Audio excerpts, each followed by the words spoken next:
Sedulur-sedulur sekampung, Hasanah sastra tulis Nusantara di Indonesia sangat kaya dan meliputi karya-karya dalam berbagai bahasa. Salah satu dari sekian hasanah sastra Nusantara tersebut ditulis dalam bahasa Jawa. Pada abad ke-4 hingga ke-14 Masehi, sastra Jawa kuno berkembang pesat karena adanya beberapa kerajaan besar seperti Kediri, Singosari, dan Majapahit yang berperan sebagai penyebar peradaban dan kebudayaan Hindu-Buddha.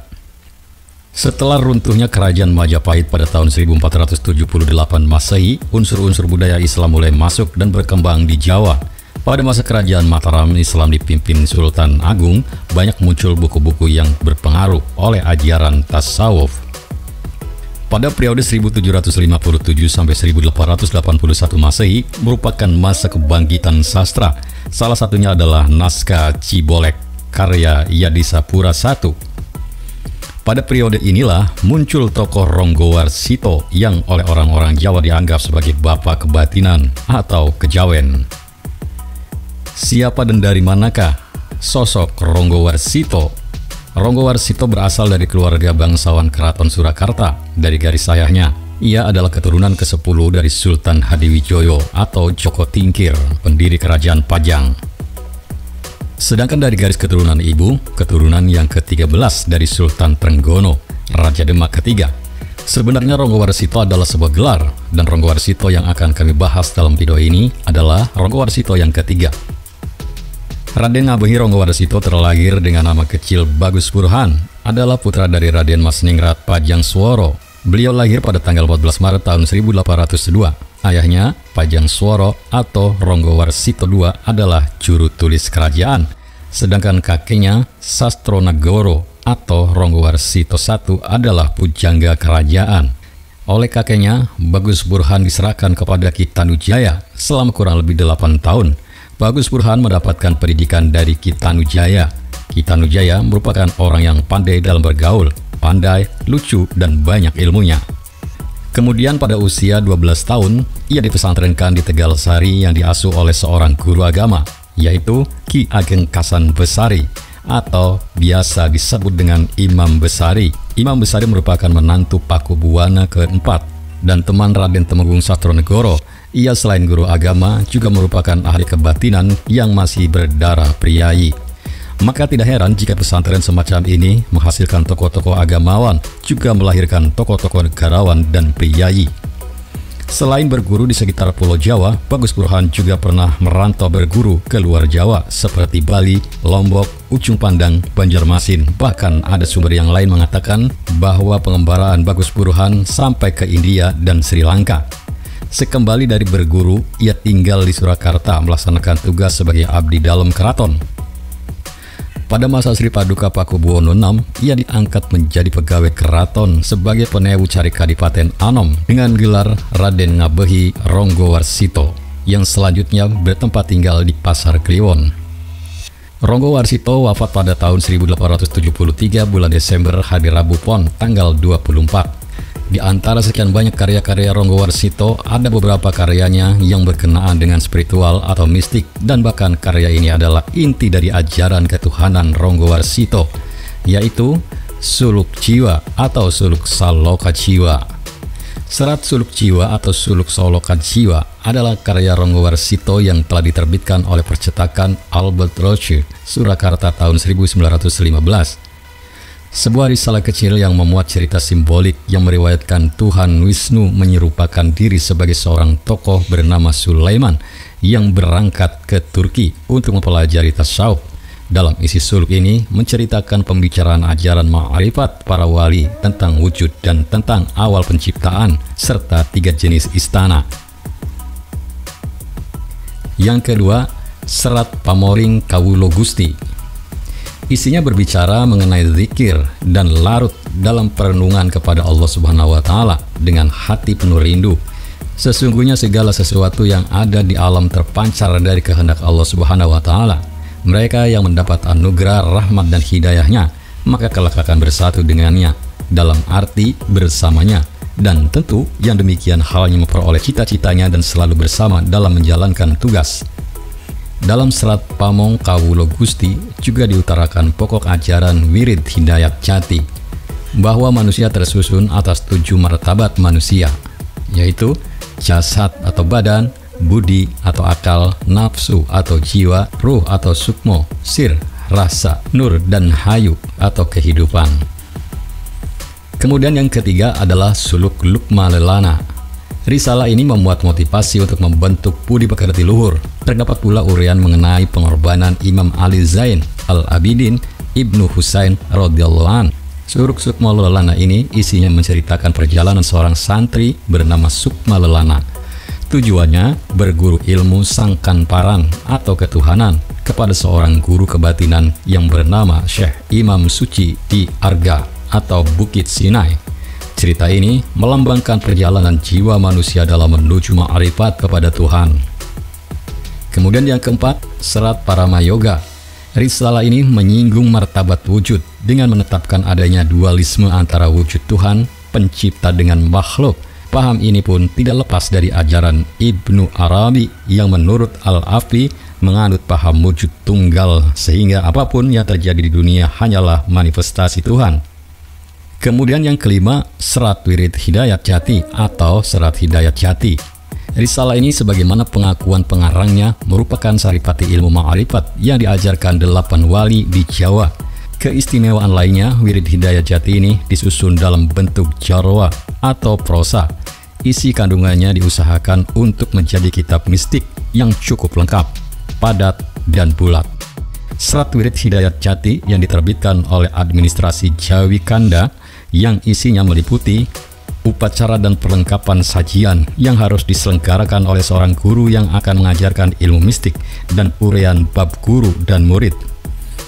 Ajaran tentang Tuhan dan hubungan antara zat, sifat, asma, dan af'al Tuhan. Uraian tentang cipta kesatuan antara manusia dengan Tuhan. Kemudian, jalan untuk mencapai penghayatan gaib dan kesatuan dengan Tuhan. Tingkat-tingkat penghayatan gaib beserta godaan-godaan yang terdapat dalam tingkatan-tingkatan tersebut. Uraian tentang penciptaan manusia dan hakikat manusia, dan aspek budi luhur beserta pelbagai ajaran yang berkaitan dengan mistik. Ronggo Warsito oleh orang-orang Jawa dianggap sebagai bapak kebatinan atau kejawen atau sufi Jawa. Ajaran tasawuf menurut pemikiran Ronggo Warsito tertuangkan ke dalam salah satu karyanya, yaitu Serat Wirid Hidayat Jati.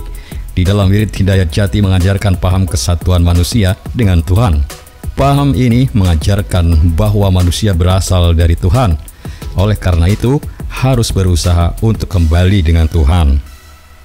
Adapun jalan untuk kembali kepada Tuhan yaitu manusia sempurna, insan kamil. Pengertian insan kamil menurut Al-Ghazali yaitu manusia sempurna didapat karena menjalani laku tasawuf dan sebagai manusia yang setaraf dengan waliullah yang dapat mencapai manunggal dengan Tuhan atau manunggaling kaula Gusti. Konsep manunggaling kaula Gusti dalam Wirid Hidayat Jati merupakan kubahan dari ajaran tajalli yang berasal dari paham martabat 7 tajalli, berarti memperlihatkan keluar. Dasar pemikiran ini merupakan suatu pemikiran ajaran tasawuf yang berpaham wahdatul wujud.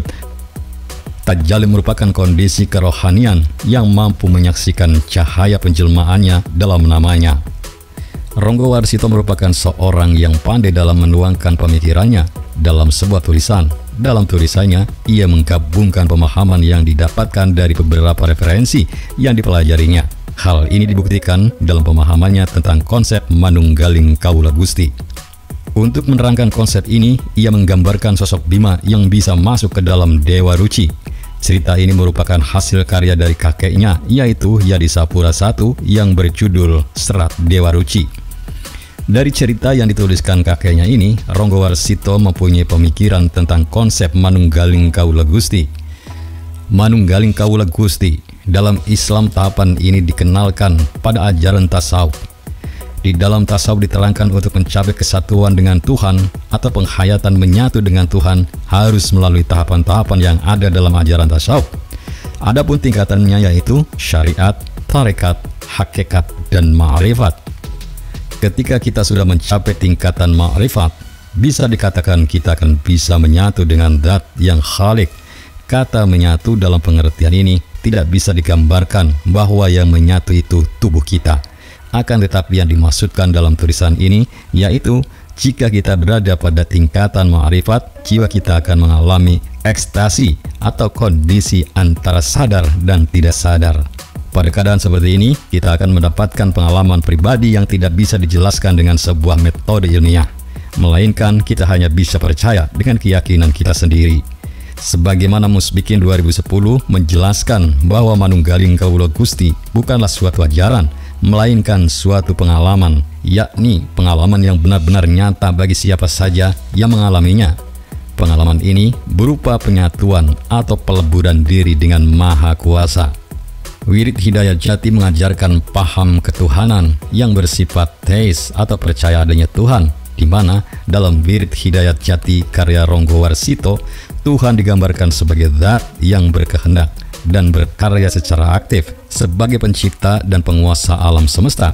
Adapun konsepsi tentang manusia dalam Wirid Hidayat Jati mengetengahkan ajaran martabat 7 yang dibawa oleh Sufi Nusantara pada abad ke-16, yaitu Syekh Hamzah Pansuri. Martabat 7 adalah pengembangan dari suatu paham ketuhanan dalam tasawuf yang cenderung ke arah panteistis monis, yaitu suatu paham yang mengatakan bahwa segala yang ada di alam merupakan aspek lahir dari satu hakikat yang tunggal, yakni Tuhan. Sebagaimana yang diungkapkan oleh Ibnu Arabi bahwa manusia adalah tempat tajalli Tuhan yang sempurna, karena padanya tercermin alam semesta dan sifat-sifat ketuhanan. Menurutnya, manusia berbeda dengan segala sesuatu yang lain. Meskipun Tuhan merupakan zat ain, segala sesuatu itu bukan ain atau zatnya, karena sesuatu itu hanya merupakan perwujudan sebagai asmanya, bukan Tuhan bertajalli pada sesuatu itu dalam bentuk zatnya. Ajaran 7 martabat dalam Wirid Hidayat Jati karya Ronggo Warsito merupakan unsur pokok dalam penghayatan rohani dalam mencapai ma'rifat dan kesatuan kembali dengan Tuhan. Dari uraian tentang ke-7 martabat Wirid Hidayat Jati tersebut merupakan penjelasan asal manusia dengan martabat-martabat pelapisan unsur-unsur pokok manusia. Dalam ajaran martabat 7 ini, ke-7 tingkatan tajalli merupakan ajaran penciptaan pada umumnya, termasuk manusia sebagai penciptaan terakhir dalam Wirid Hidayat Jati ke-7 tingkat tajalli, dipusatkan untuk penciptaan manusia, di mana yang diistilahkan seperti Hayyu, Nur, Pramana, Sukma, Angan-angan, Budi, dan Jasad adalah unsur-unsur manusia sempurna, sehingga terjadi unsur manusia yang sempurna atau insan kamil. Manusia sempurna atau insan kamil bukan semata hanya beribadah dengan tingkatan batinnya saja. Dalam arti, ia pun tidak meninggalkan ibadah syariat atau wajib dan juga menjalankan ibadah sunnah yang dicontohkan Rasulullah. Konsep manusia sempurna atau insan kamil yang ada pada serat Wirid Hidayat Jati bukan merupakan konsep manusia sempurna sebagaimana para sufi sebelumnya, seperti Al-Ghazali, Ibnu Arabi, dan Syekh Hamzah Pansuri. Kata insan kamil yang ada pada serat Wirid Hidayat Jati merupakan proses penciptaan manusia secara utuh. Adapun manusia yang sempurna atau sudah mencapai kesempurnaan dalam Wirid Hidayat Jati dibedakan menjadi dua golongan, yaitu golongan awam dan orang khawas. Seperti yang sudah dijelaskan sebelumnya bahwa ajaran manunggaling kawula Gusti dalam pemikiran Ronggo Warsito yang terserat dalam Wirid Hidayat Jati, yaitu manusia bisa menyatu atau bertemu dengan Tuhan ketika sudah mencapai ajal, kematian.